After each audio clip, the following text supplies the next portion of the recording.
Have you been enjoying the adventures of our characters in Rumble Squad and Serviceable Plots?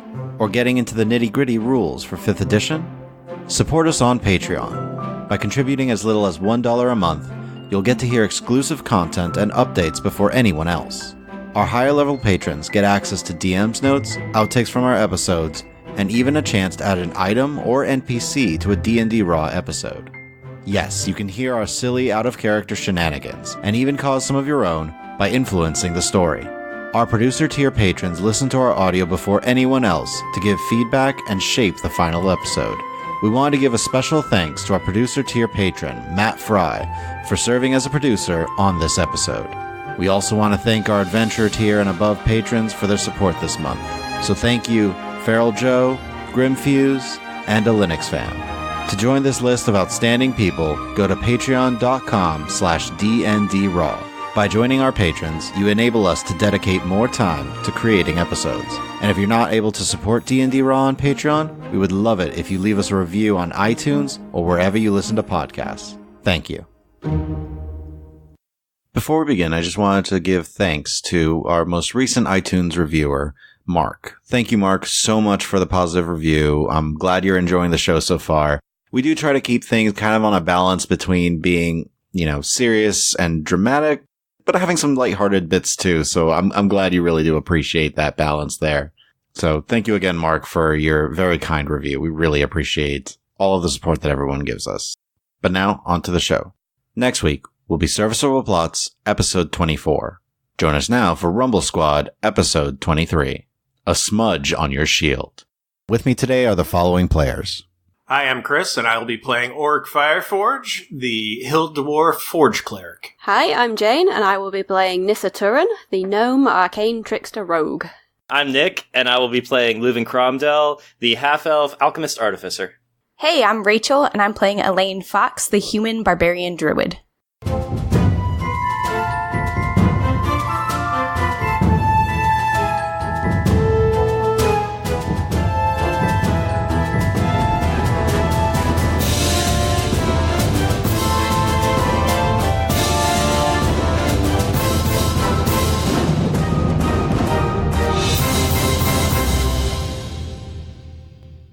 Last time, Nissa was called away from the Rigorum in order to help an old friend back in Orinthal, while the rest of the party began their exploration of the ruins of Neverhelm. They learned that much of the magic in the ruins seemed to be degraded and encountered some rust monsters that were very hungry for Auric's armor. After defeating the beasts, the party pressed on to the throne room, where they heard creepy whispers coming from the throne. After lighting a brazier, the whispers intensified, but the party lit the second brazier and found themselves confronted by a strange spectral creature before it came at them. Meanwhile, Nissa and Eryn used a small magic crystal to suddenly teleport out of the Rigorum in their journey towards Orinthal. As Eryn says, "I hope you enjoy your present," and breaks the orb, you feel your body squished and stretched and pulled briefly, very intensely for a split second. The air rushes back into your lungs as you find yourself in a fairly simple room. Plain wooden walls, sounds of some people outside the room, but overall a plain wooden door in front of you and just bare wooden walls as Eryn is still there, clutching your hand. Okay, I've never used that before, but I think we're back. She's looking around like, I've been here once, and then they gave me the crystal that lets me do the bam thing bit that lets me come back here, and it's an all or nothing thing, and I can only take one person, so hi. That was some trip. That was a big distance. We're actually just like 5 days outside Orinthal. Oh, only 5. Okay, cool. Only 5. Well, I mean, Orinthal has so much. Well, actually, I don't know if you know, but Orinthal has like so many protective wards and spells and all of that to protect from like extra planar and teleportation, and basically that way people can't just poof, I'm in the city. Good to know. I wasn't actually really aware of that. It's all because of the Cataclysm, and I mean, Daryl being, from Orinthal, he was like, I'm gonna protect the city, so yeah, he did a lot of protective spells with the Staff Federation and other members of Zoxiara's, kind of working in joint in order to kind of protect everything. And big smile. Makes sense. I don't know all of the wards. I know a lot of them are really advanced, and I'm not anywhere near there yet, but yeah, it's impressive. I can imagine. I think it would blow my tiny mind, that's for sure. Just nods. Please tell me you do rest too. You don't stay up all night doing all the history and magic nerd stuff, do you? No. I wouldn't even know where to start with some of that. There's so much there. I know what you're like, though, so I'm just checking. Okay, so some nights I stayed up. Not every night. Otherwise, I would just pass out in the middle of casting a spell or something, and I can't have that because I have jobs to do. Oh, we should probably start heading out. This is more just like an emergency place for members of Staff Federation, but it's in a small town. It's called Moonbright. It's west of Orinthal, but yeah. Cool. Well, that answered my next question. I was about to ask, where exactly are we? Yes, a little town called Moonbright. It's mostly just I think they're near some ruins that were around here at some point, but they've all been discovered, or there's no more big digs, or whatever that whole thing is. But yeah, this was dealt with a while, so now it's primarily like a farming town. They sell little knickknacks or something that they claim are from the ruins, but I think everything of actual worth from the ruins are not here anymore. Sorry, my mind's wandering. We should go. It's been an intense few days, and plus the 20-ish days before that of travel. How did you... And she's kind of going to start to go to the door and put an arm around your shoulder and kind of start to lead both of you out. How did you actually get all those woods? Why? I know, right? Me and woods and nature, it's not exactly... So much walking, so many creatures, just... Well, I mean, Oscar's okay, so he's the only creature that you need to deal with. But exactly. Oh my gosh, were all of these different wolves and the tiger thing? What? Druid? Was that a druid? I could have sworn I saw a tiger, on one or two of my days there. Yeah, there was a tiger that could turn into a person, then back to a tiger again, and then a person again, and yeah. It's... Okay, because the tiger was creepy, because it seemed way too smart to be a tiger. Yeah, that was tiger person, yeah. Tiger person, okay. Mm-hmm. And as you're leaving out, you notice, this is just a little small room that's beside what looks to be a barn. You see lots of little animals and chickens, and off in the distance a few cows and stuff like that as you begin to make your way out. You see a few, curious looks towards your direction. But for the most part, people kind of just go about their business. It seems like there's maybe a general idea okay, this might happen on occasion. So Eryn kind of starts to look up at the sky for a second. This way. And starts to walk off towards a road you see off in the distance and begins to travel along with you. So 5 days. Actually, you and I haven't spent a lot of time on the road together, really. Not really. Mainly in the city. This will be fun. We'll get to travel and actually just talk. And you know what? We haven't actually caught up that much on everything that's been going on. I mean, yeah, we talked about what was happening immediately because you had the whole little crystal that you could see things from far away, and then you were the dwarf person, but not the actual dwarf. It was a special, you know what I mean. Mm-hmm. So yeah, she is going to talk your ear off. I will fill her in as much as I can in between her talking. Okay. For the most part, you fill her in on kind of just everything since she's left. Yep. And she'll tell you that a lot of what she's been doing has been a focus on trying to gain some spells here and there. She has been kind of pushed towards a little bit of just some divination magics, but for the most part, her primary focus has been on illusion magics, just because she's always found those more fun. Yep. Good for pranks. But, stuff like identify, detect magic, it's kind of like a requirement within the Staff Federation that they at least know those spells and know how to do them, so she had to learn those. But illusory magic's always fun. She has one that she would love to show you, but it's a little bit intense. It's hypnotic pattern, it's big and it's impressive and, well, a lot. Lots of pretty colors and imagery, and it can make people just kind of start standing still and drooling. It's really funny. Drooling? They just stare off in the distance and just it's really fun to use. But it takes a lot. And she pulls out from her component pouch, you see this little crystal vial of some sort of phosphorescent type of material. So I use this and fortunately, I just need it. It doesn't consume it. That's good at least.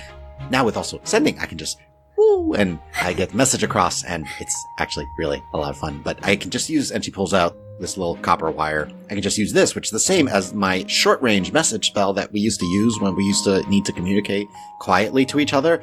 She kind of mentioned lots of the different spells that she has. Of course, she got some of the disguise self. She has a spell that can make it look like she's in a couple places all around her spot, not actually in her spot. Actually. And she starts to kind of like think for a second as she starts to flip through her spell book, which you recall is still just as worn, just as old. Like pages have definitely been stuffed in there. Well, this will work for a bit.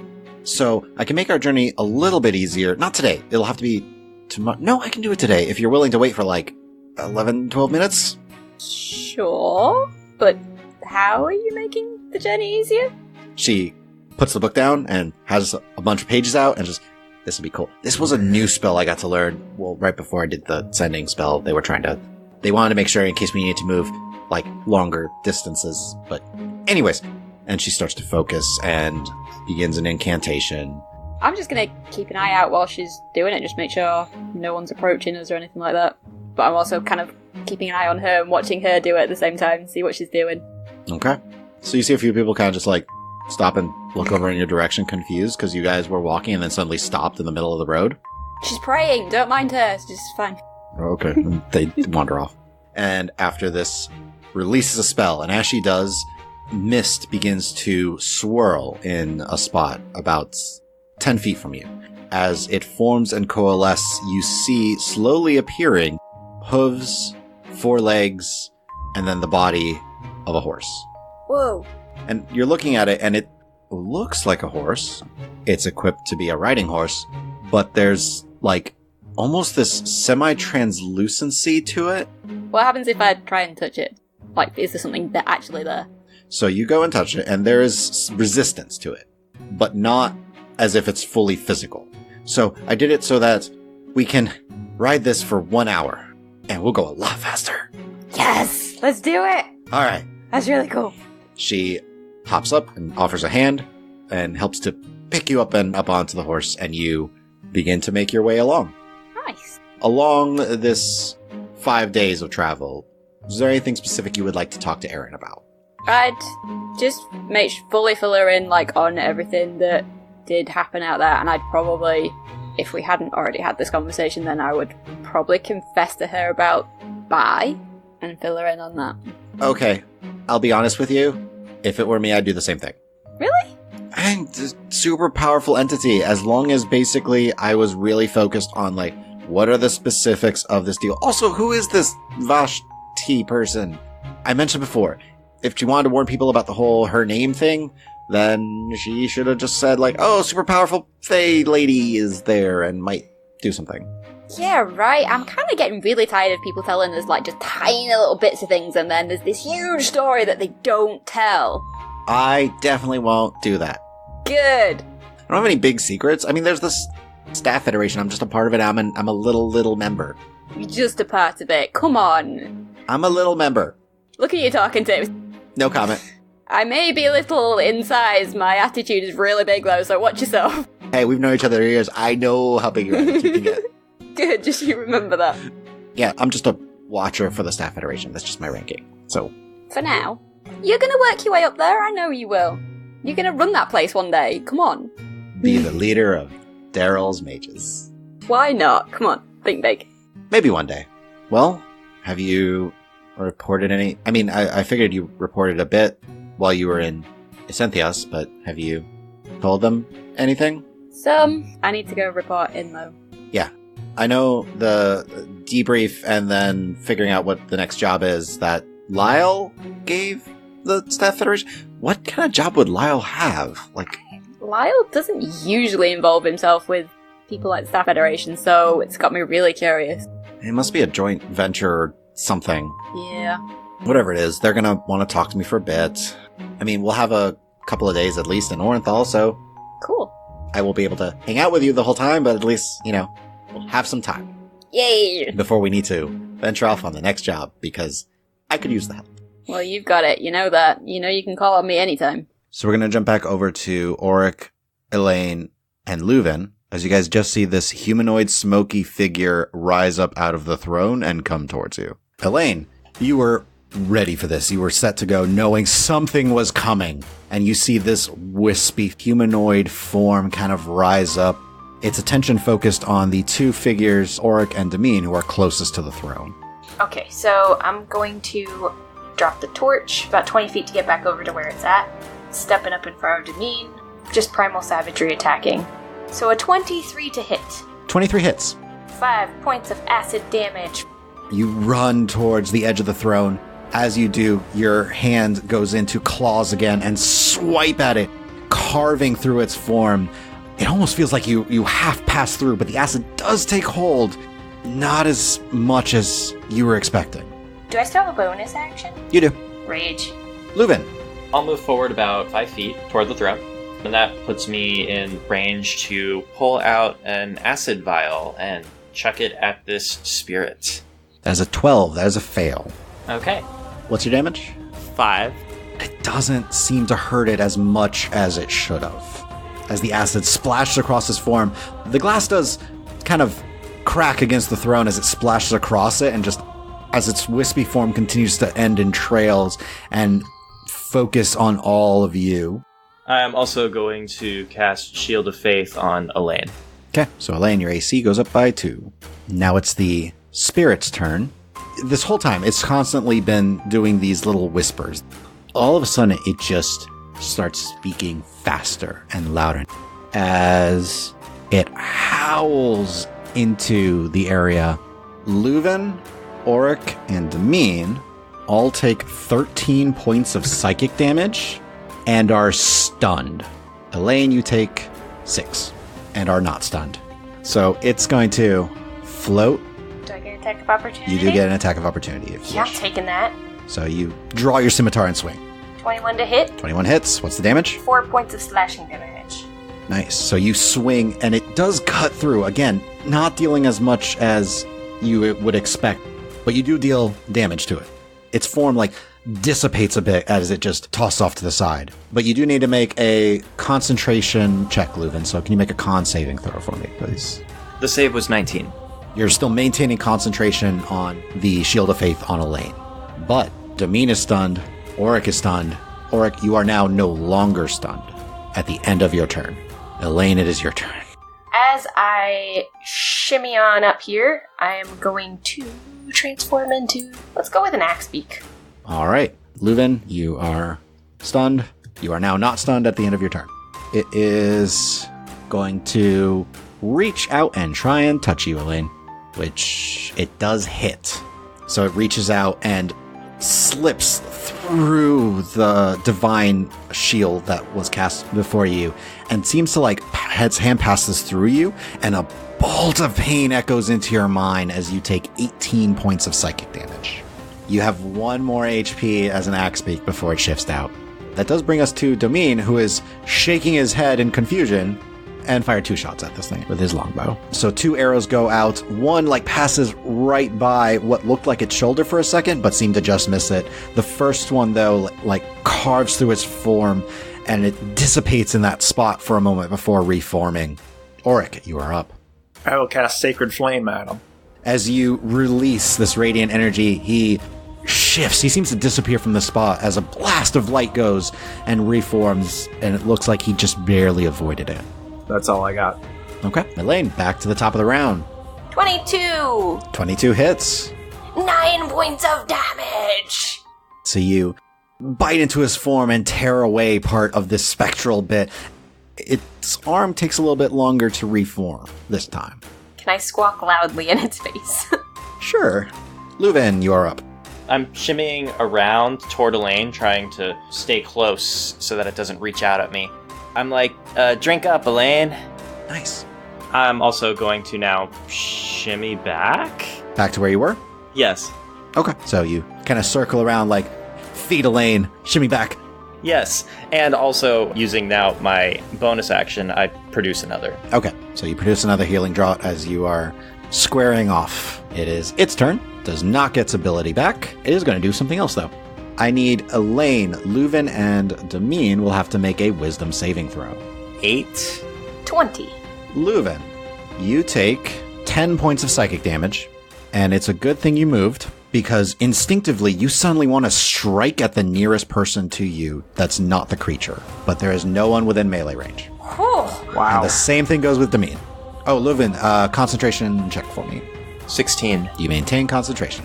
Demine is going to shift a little farther because he doesn't like this, and he's going to fire a little bit clearer line of sight, 2 more arrows. All right, so 2 arrows go out and just its form dissipates in 2 spots. Auric, it is your turn. I am going to cast Sacred Flame on it again. So you blast of energy, it just shifts and reforms back in its spot. That's all I got. Okay. Elaine, Rinse and repeat. Bird squawk. attack roll with advantage. Because Leuven is not stunned. And I might even have a dagger drawn. So 20 to hit. 20 hits. You're noticing it's not super difficult to hit. 11 points of damage as the beak comes down and pecks it on top of the head. Okay. So carve into its form. You can almost feel like you're taking a chunk out of it like you normally would with your beak, but it just disappears into nothing in your mouth beak. And it just reforms slowly in the spot, and just you notice like part of it for a second doesn't reform, and it just pulls back, and it's holding, but just barely. You guys hear what sounds like the equivalent of a laugh from the bird. Yeah. As I'm like mocking it. Wow. All right. You're hearing share secrets, kill, as it's trying to hold its form. I'm glad I can help with the sound effects. All right. Unless you have any movement. Nope. All right, Leuven, you are up. I pull another acid vial and throw it at the nearby spirit. You throw it, and you thought you had it dead on, and the vial almost hits Elaine as it flies over her head and crashes behind Auric. And I'm drinking my vial. 13 back. All right. It is its turn. Leuven, Elaine, and Demine, I need wisdom saving throws. 18. 6. The dice want you to stay as an Axebeak, Elaine. You take 4 points of psychic damage. And there's a brief moment you see Elaine like just turn towards you, Auric, and go and snap, but snaps the air in front of you, and your head clears immediately after Elaine. Little bird shake. Brr. So it's going to pull away from you, Leuven. If you have a melee weapon, you can try and strike at it. I do believe I have a... Oh, actually, I have a light hammer. So, make an attack roll. That is a 23 total. Okay, and what's the damage? 3. So you swing, you catch it like squarely, and to you swing it really hard. With its resistance, it took 1 point of damage. So it's going to start floating back to the throne, but it hasn't disappeared into the throne yet. So it is hovering above the throne right now. But it is Demine's turn, and he can't see it super well, so he's gonna fire 2 shots. So he fires and it just tears through part of its shoulder. You see it like it looks like it's about to try and go into the throne. Auric. I'm going to try and do Sacred Flame once more. DC 14. I rolled a 13. So 5 radiant damage. How do you want to do this? Yay! As it's hovering over the throne, just from up above it, radiant flames come down and purge it, reducing it to smoldering ash. As Auric reaches divine energy, calls upon Yadamine, and a burst of light hits its form, it dissipates into nothingness. You are out of initiative. Do we still hear the whispers? No. I was going to say, has anything else changed in the room since the second brazier was lit? It's much better lit. Okay. The main thing you notice, though, is the light's kind of helping with the opaqueness of the glass, and it looks like there might be a tunnel behind it. Can you all come take a look at this? I think I see a tunnel. I will inspect the glass. All right, that's investigation. And that 1, total 8. Some solid glass. I'll go over and assist Leuven with the glass and take a look at it. Investigation if you're checking out the glass. 4. It's not metal. It's not metal. I can say that. Demine kind of steps up. You touched the glass before then, huh?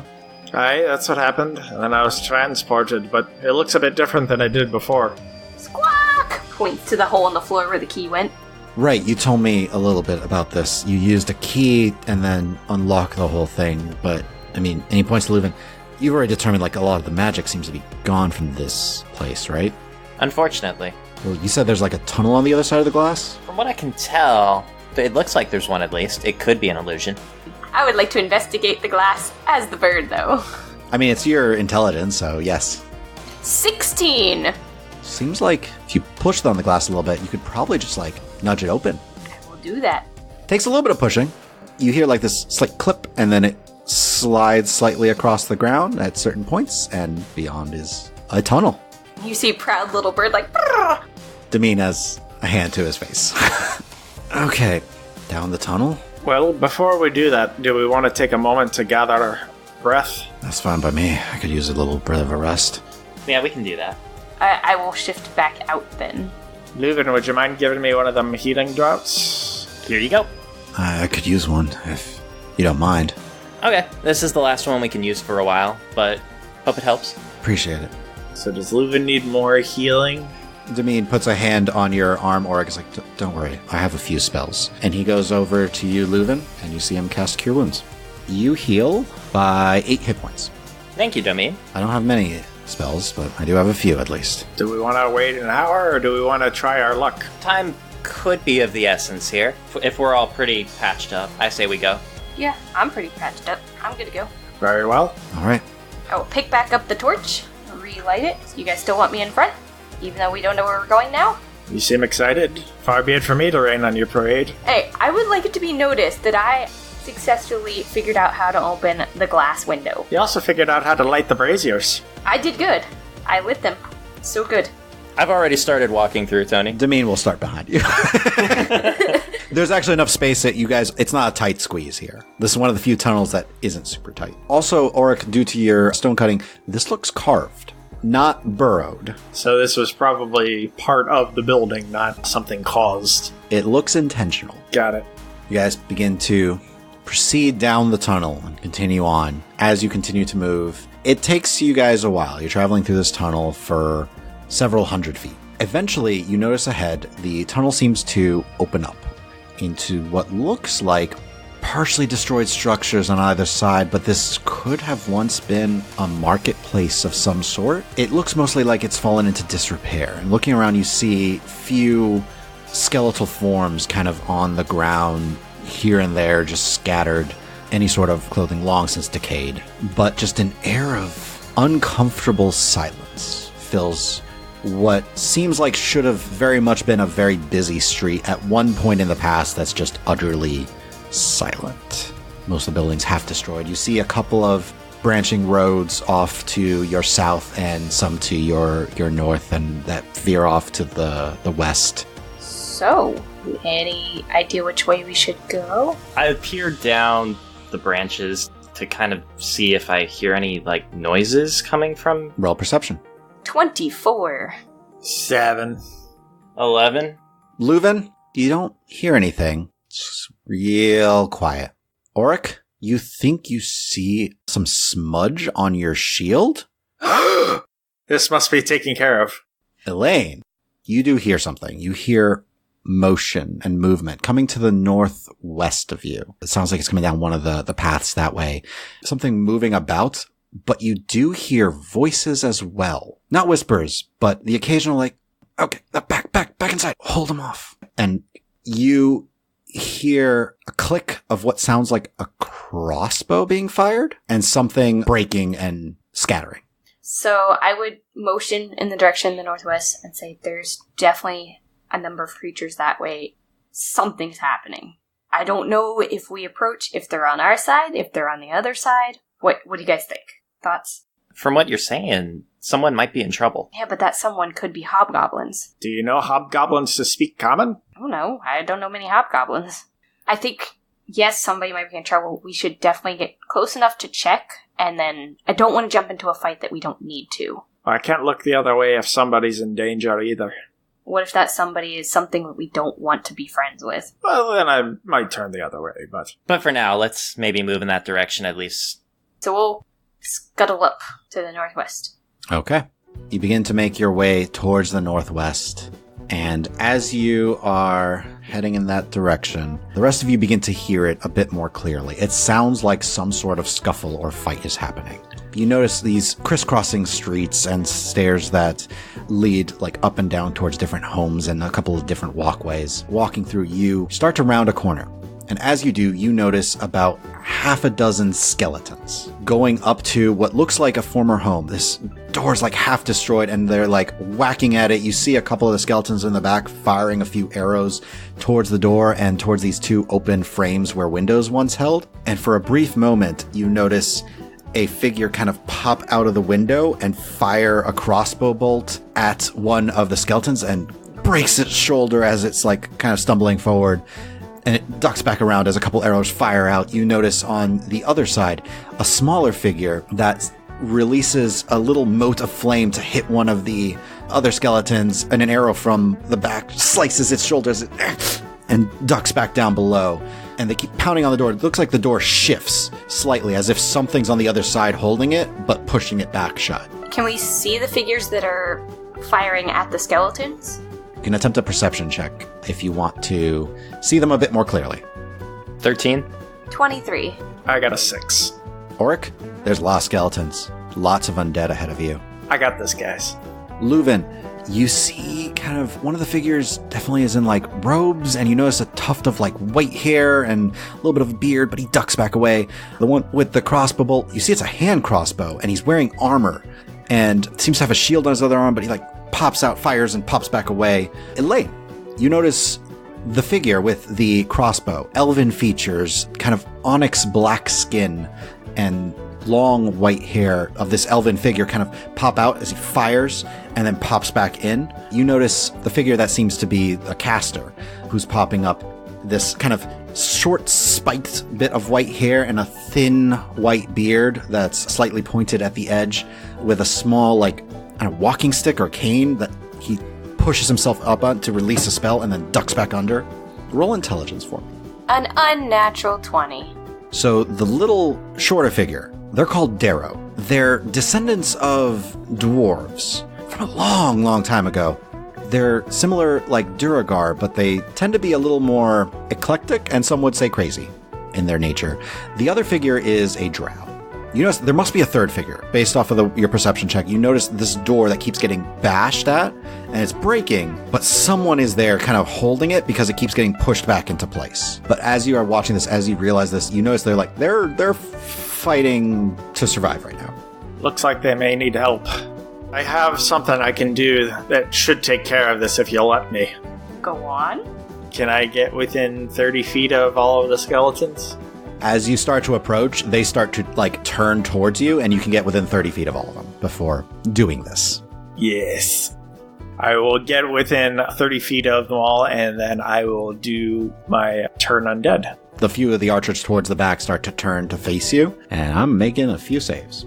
Oric, you come forward, grip your holy symbol. How do you want to do this for the sake of this massive display of power? I'll hold up like my hammer in the air. He'd be like, by the power of Yadumin, I command you to fall.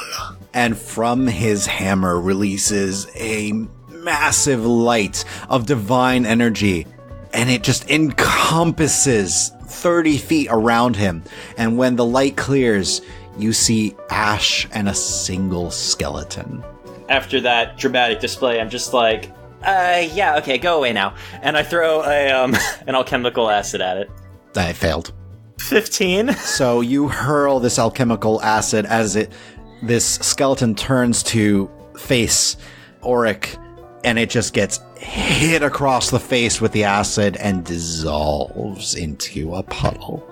And I had pulled out a javelin and was going to take like a couple steps forward and like lob it at it. Oh, shook. I'll turn to Leuven and say, thanks for the assist. You're welcome. So, as that all happens, there's a pause, and you hear from one window, "Friend or foe?" Well, we just killed the undead. Pops out really quickly. You see the Darrow kind of like squinting towards you. Well, we're not undead, so take that as you will. You see a hand kind of come out and put what looks almost like, not quite a claw, but like this big kind of clubbed green hand with like still small nails on the Darrow's shoulders. Calm yourself, calm. Door opens and you see the third figure. It's a turtle. Just kind of come out and it's like, blessed Vumera. Thank you for your assistance. Please, let us introduce ourselves. I am Yopig. This is, and gestures towards the Darrow, Inca Eryn, and kind of peeking out from the other window is the drow in a chain shirt and shield across his arm. And that is Yazgos. He's like, please. And the Darrow kind of hops around and just stares towards you. You notice, like, the eyes are pupilless, but he's able to see. He's, like, looking around at the four of you, and he's just has this walking stick and just lumbers forward. So, who are you? It's like, Inca, give them a break. It's all right. Please, my apologies. Thank you for aiding us in this. Vumera has guided us to this place, and she must have sent you to aid us. So, we appreciate the help. It was actually Yadamine who sent me, but I get the point all the same. To each their own. Vumera guides the natural world and the natural creatures within it, and therefore we are all under her protection, should she wish. By the way, I have the torch out. Do any of them kind of react to the light? The drow blinks a little bit in the light, but not heavily so. You notice, though, the ears aren't as pointed as most elves are. Half drow. Huh. The drow seems to be sizing all of you up, looks at Yorick for a moment, just slight, nod, Not bad. Not bad. You notice he's staring at your armor. So if I do see that he's kind of definitely squinting low, I would try to lower it so it's not blinding him. He nods. Thanks. Sorry. I am not used to the darkness. That's kind of where I was born, so. But I do what I can. He kind of tucks his hand crossbow on a belt and just, so what brings all of you here? Well, I'm definitely side-eyeing the rest of the party, we're looking for the vault still? The Darrow kind of pops up. What are you looking for in the vault? Are you come to take any of the so-called magic items that are here? Any of the artifacts? Staring back and forth amongst you. No, we're not here to take anything, but could ask what you folk are doing here as well. Well, wouldn't you like to know what we're... And a big, turtle paw hand goes on the head. Enough, Inca. They helped us. Yes, we are here in order to complete a job, searching the area for what items we could to bring back for whatever we could get out of them. Are you hired by somebody particularly to do this? I don't know if you've heard of the city, but Lashara, it's one of our cities deep in the Underdark. There was rumor that these ancient ruins held some magical items that could be worth something. So you came from the Underdark as opposed to the surface? Indeed. So, we told you what we're doing here, and you're here to find the vault. Is this the place that has the artifacts that we might seek? It's possible. Do you know where to be? Well, the only maps we had from other scouts of the area, and the turtle kind of reaches into its shell, pulls out a small strip of parchment and rolls it out, and you see a very, very crudely drawn map of the general, a couple of little labels here and there of town center, throne, entrance, ? Smithy, ? It's so it's supposed to be, and points to the most northwesternly area up here. We've been trying to figure out how to get around to get there when that happened. But if it's the most northwest, this would be the easiest route to get there. And she's kind of pointing out and around. Well, it seems we're all heading in the same direction. We are going there for research purposes. I have no opposition to traveling together. It seems numbers might help us in a place like this. It's possible if there's more of these skeletons around. And at that, Yazgos just goes I'm not too worried about them. We can take them out. Can you now? I would definitely give him a look Oric, don't. Stares at you, I can. There's nothing I haven't been able to take down myself. It looked like you had that situation fully under control. Hand is going over Oric's mouth. I try and step in between their line of sight and go, I'm Leuven Cromdell, and I extend my hand. Hi, nice to meet you. Just kind of waves yeah. Do I get whatever by all three of them? No, just by Yazgos. Yopig kind of extends her hand and just shakes, pleasure. And you get a very firm grip from the turtle. And just, it's a pleasure to meet you. May Vumera bless you on this journey as well. I am Elaine Fox. I would extend a hand. She shakes your hand. The Darrow is kind of half clutching its staff as it stares at you and just... So, he points at you, or you have that whole divine magic from a god thing, huh? Aye, I be a cleric of Yadamine. My name is Auric Fireforge. Yeah. It's sad. Go on. Well, you need all of this power from a god to help you deal with all the problems you have. And he gets actually like a smack on the back of the head from the torso. Inca, behave yourself. It seems to be working fairly well, especially in scenarios like this. Right, because you can't do it yourself. Another smack on the back of the head. Well, this hammer here says otherwise, but Orc. you're welcome to find out. Nope. Orc. Inca starts to form fire in his hands. I can do things myself. I don't need a god to help me. Immediately clamp down on his arm from Yopik because like, enough. Oric, don't. Time and a place for it. Time and a place. I have 3 more good berries, I think, left. I'm gonna offer them up if they would like them. Thank you. And Yopig takes them and offers it to Inca, who's like, takes it slowly, sniffs it, then offers it to Yazgos, who's just like, shrugs and thanks. And he kind of just like leans back. Yopig just swallows it. Thank you. May Vimera bless you upon this journey. I suppose if we are to get going, we should. It is not safe to be here for very long. Nope. Quick question, Tony. Yes. About how long have we been traveling and doing everything for? It's been a few hours. Okay. Yeah, I think we should definitely push on, as long as my companions are ready to go as well. Yeah, time seems to be of the essence, so I'm all for it. Yazgos kind of hops like, yeah, let's do this, take care of things, and we've got this done. I'm ready if you are. Inca and just goes, yeah, whatever. Demean? Looks between the three of them. Yeah, that's fine by me. Okay. Kind of stares in confusion. As you 3 have the sort of map, Ah, we'll lead the way if that is all right then. if you'd like to, by all means. And Inca goes, I'm watching.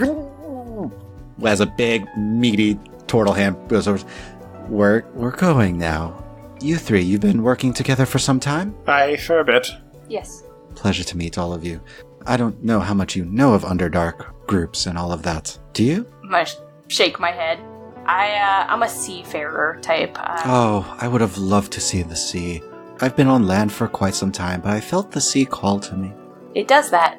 She's a fickle mistress, though. Vumera willing, I will be able to go to the sea one day. Well, we should press on. In case you ever happen to be in the Underdark, we are the Pummel Patrol. Stands up a little proud. Oric, what was that name you were working on again? Rumble Squad. It was Rumble Squad. Ah, we have similar thoughts. And that is where we're going to leave this episode for today. Thank you for listening. Please share this with your friends and follow us on Twitter at RulesAsWritten or check out our website, dndraw.com, and feel free to email any questions to our DM, Tony, at dm@dndraw.com. Also subscribe and leave us a review or comment anywhere podcasts are found. And please check out our Patreon at patreon.com/dndraw. See you next time.